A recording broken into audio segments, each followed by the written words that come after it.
Information Station. It's me, Ms. Trabal, with another lesson for all of my second grade math friends. Let's get started quickly today. You need a paper and pencil, and then if you're able to have coins or change, have some pennies, nickels, dimes, quarters, and maybe even $1 to help you do your math. We're going to focus on problem solving today and reading problems, because word problems sometimes trick us, even though we know how to count when we put the money in front of us. Now, when we have it in a problem, we have to visualize that problem, understand it, and be able to solve and know what's happening. Before we do that, let's do a quick review using some true or false questions.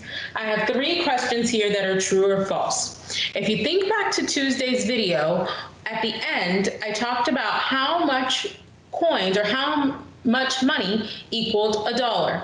And we said that a certain number of quarters was $1, a certain number of dimes was $1, a certain number of nickels, and a certain number of pennies, all equaled $1 or 100 cents.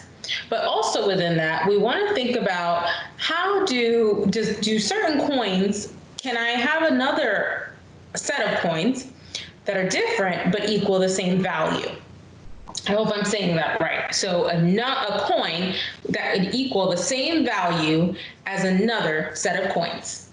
So true or false, a dime is worth 10 pennies. So think.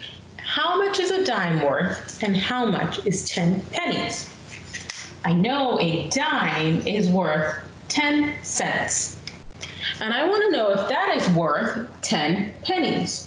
1, 2, 3, 4, 5, 6, 7, 8, 9, 10. Are these two the same amount? If you said true, you are correct, because a dime is worth 10 cents, and 10 pennies, if I add all those ones up, I have 10 cents. So this is true, they are worth the same amount. Number 2, a nickel is worth the same as 2 dimes. So 1 nickel, which is worth 5 cents, is that the same as 2 dimes? And dimes are each worth 10 cents. So if I know a nickel is worth 5 cents, 2 dimes, that's 10, 20. So would 5 cents be the same as 20 cents? Did you say false? I hope so, because that is false. 5 and 20 are not the same, they are very different. In our final review question, 4 quarters is the same as $1. Visualize and think. On our last video, I did tell you how many quarters were worth $1. 4 quarters, meaning 4 sets of 25. Does that equal the same as $1? And we know $1 is 100 cents.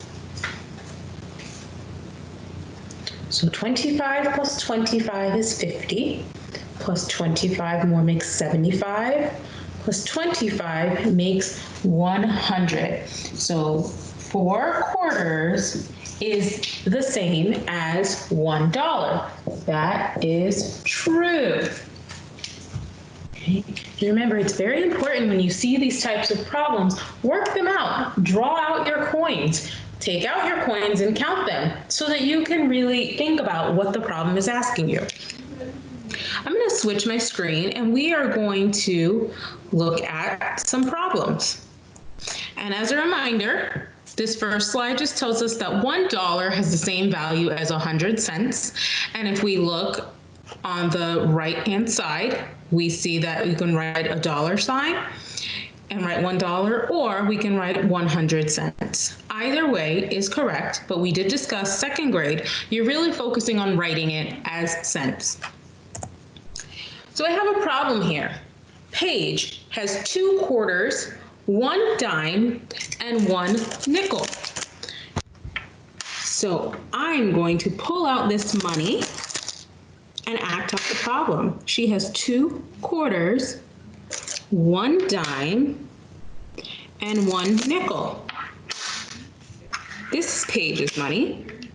Andre has 6 dimes. So we need 6 dimes. Are you counting out 6 dimes as well? 4, 5, 6. So I'm acting out my problem. Paige has her money here, and Andre has his coins here. Which set of coins is worth more, and how much more?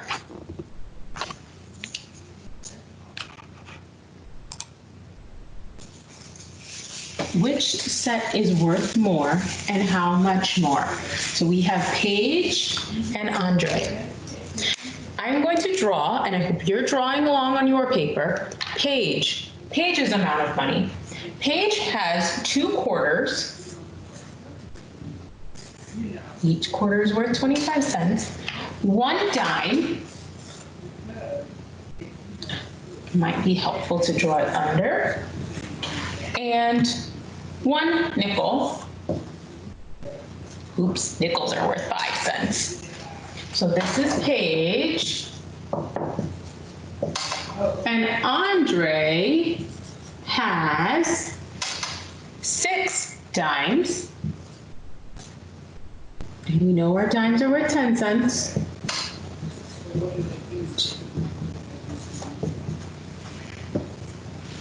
Okay, so let's figure out how much each of our friends has.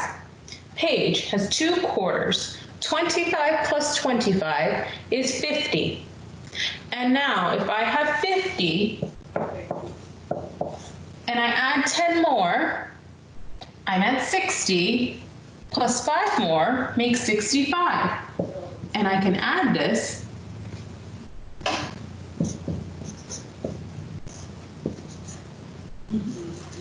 and get 65, or we can use our mental math and count on. Now Andre has 6 dimes. I can count by tens, so 10, 20, 30, 40, 50, 60. Andre has 60 cents. So who has more? Did you say Paige? If you said Paige, you are correct. Kiss your brain. Now, Paige has 65 cents. Andre has 60 cents. How much more money does Paige have? How would I get from 60 to 65? I think if I'm at 60 and I'm trying to get to 65, I could count on 60, 61, 62, 63, 64, 65. So I know that Paige has 5 more cents than Andre.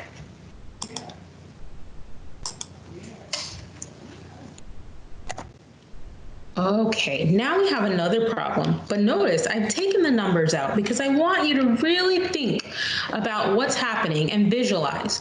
So Gavin wants to buy a toy robot. The toy robot costs something. We don't know how much. And Gavin has something. We don't know how much he has. So in my head, all I know is Gavin wants to buy a toy. And it costs a certain amount of money, and he has some money. So I'm thinking, does he have enough? Does he have too much? Is he going to need change? Those are a couple of things that are popping up in my head. Now, let's add the numbers to that. Gavin wants to buy that toy robot. We have that in our brains. The toy robot cost 25 cents.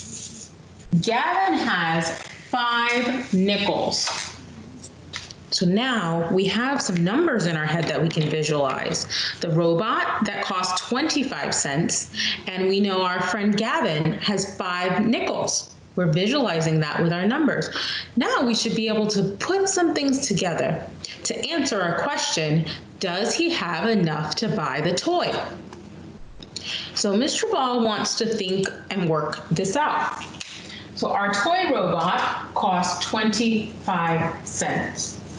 Gavin has 5 nickels. I'm going to draw his nickels.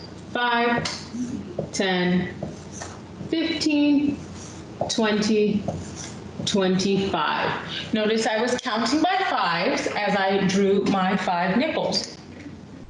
So if the toy robot cost 25 cents and Gavin had 1, 2, 3, 4, 5 nickels, and I know that 5 nickels equals 25 cents, does he have enough to buy his toy robot? He does, because 5 nickels is 25 cents. I knew that by counting on or adding, and our toy cost 25 cents. So let's practice that again. Lupe buys a toy dinosaur. So now she doesn't see it there and just want it. She's actually bought it. He gives the cashier money. In my head, I know there's a dinosaur that has been purchased or bought. He gave the cashier money so that the cashier could give him the dinosaur. That's what I'm picturing, but I don't know how much money.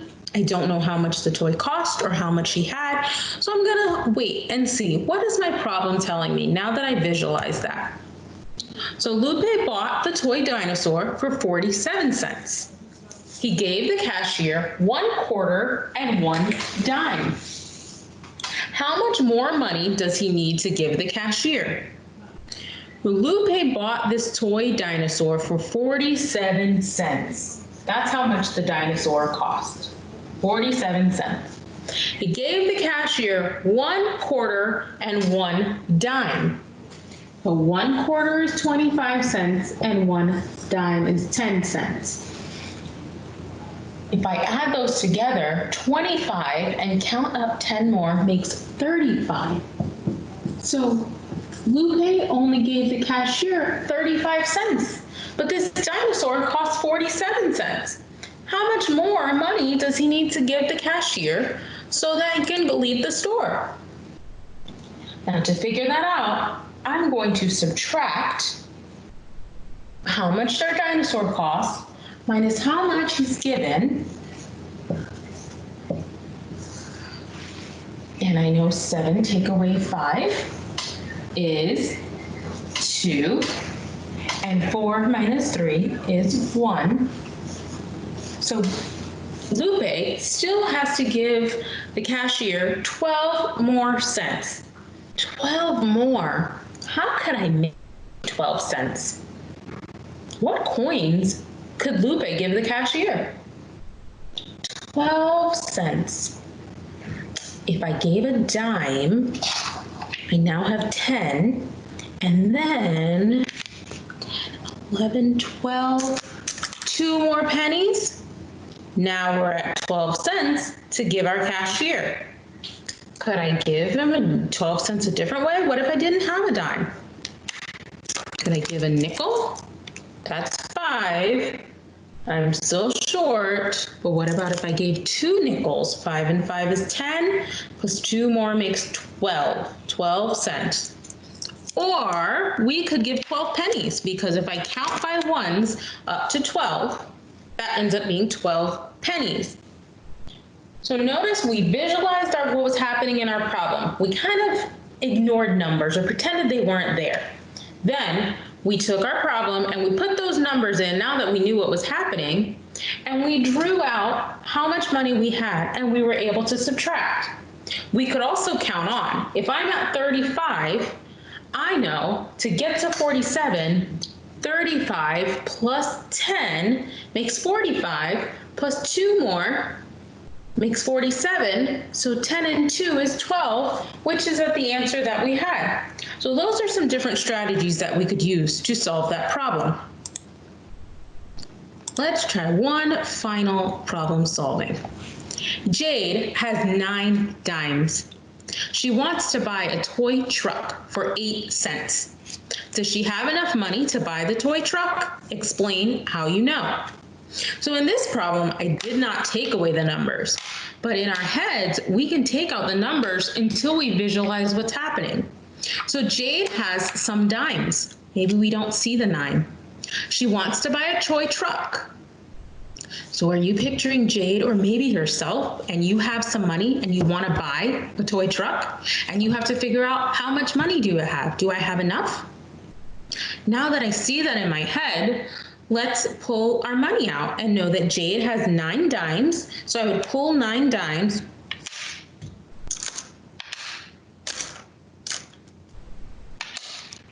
And I know 9 dimes is 90 cents because when I count by tens, I get to 90, 9 or 10, 20, 30, 40, 50, 60, 70, 80, 90. So Jade has 90 cents.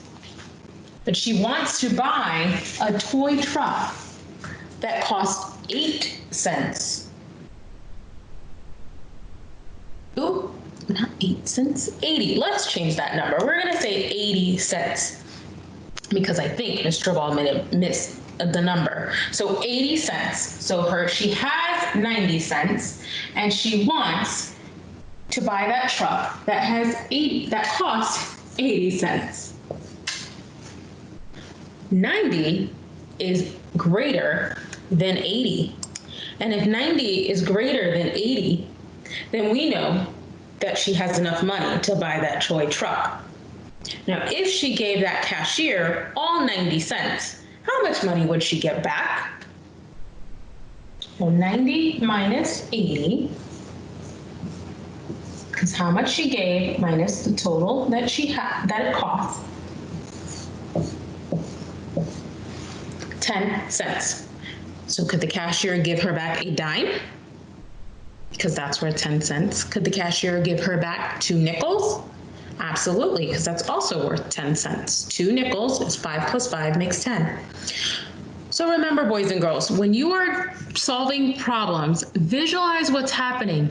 Draw your money, pull your money out, count it. Draw the circles and write the numbers in and really work it out because that's what's going to help us. Okay? Keep practicing that money. You can look up little things either on the computer or ask your teacher if they can share some problems with you. So many different ways to practice money, and we use it every day. So it's very helpful when you have that. All right, see you guys soon. Bye.